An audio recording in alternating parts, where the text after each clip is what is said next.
A young pastor and his wife were newly assigned their first ministry, and they were excited about the opportunity to reopen a church in suburban Brooklyn.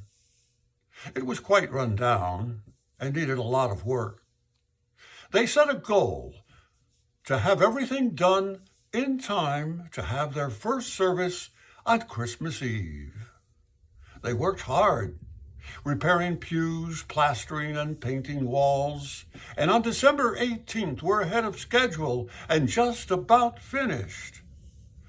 But then the next day, a driving rainstorm hit the area and lasted for 2 days.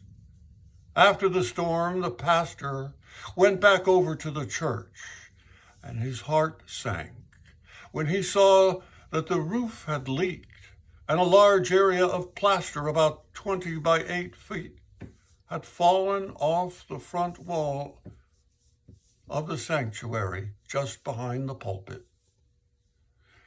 Well, he cleaned up the mess and decided that he was just going to have to postpone the Christmas Eve service. On his way home, he passed a local business which was having a flea market sale for charity.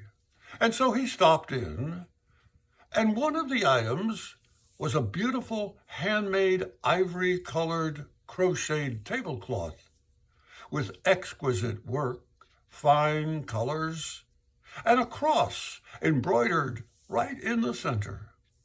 It seemed just about the right size to cover up the hole in the church wall. And so he bought it and headed back to the church. By now, it had started to snow, and he saw an old woman running, trying to catch the bus, but she missed it. And so the pastor invited her to wait in the warm church for the next bus.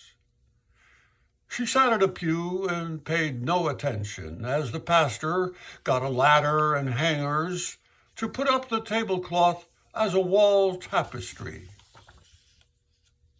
He could hardly believe how beautiful it looked and how perfectly it covered up the hole.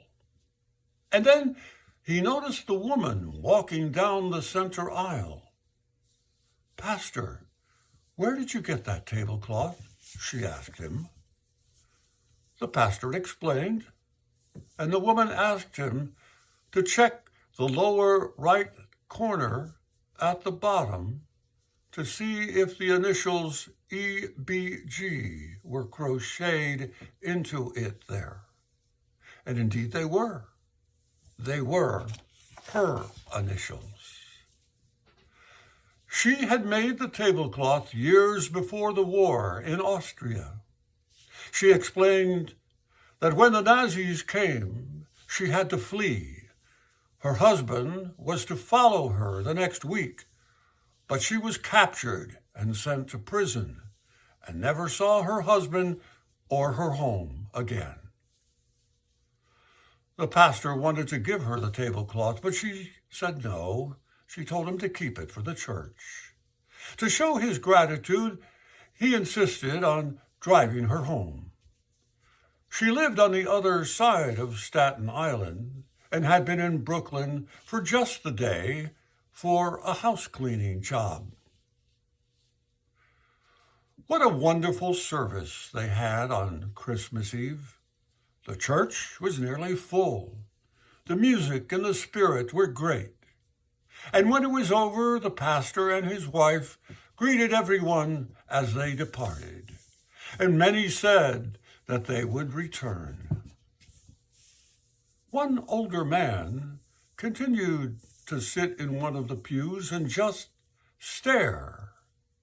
And then he asked the pastor where had he gotten the tablecloth hanging on the front wall, because it was so very much like one that his wife had made years ago when they lived in Austria before the war. He told the pastor how the Nazis had come and how he had forced his wife to flee for her safety and that he was to follow her. but that he was arrested and put in prison and never saw his wife or his home again. The pastor asked the man if he would allow him to take him for a short drive.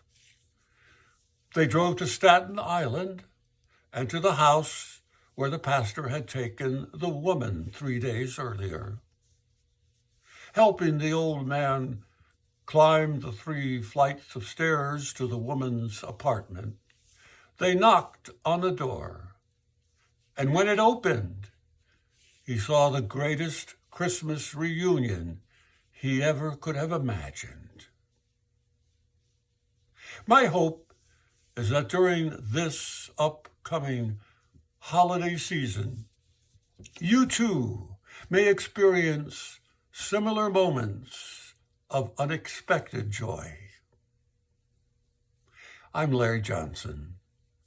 Until next month, stay well.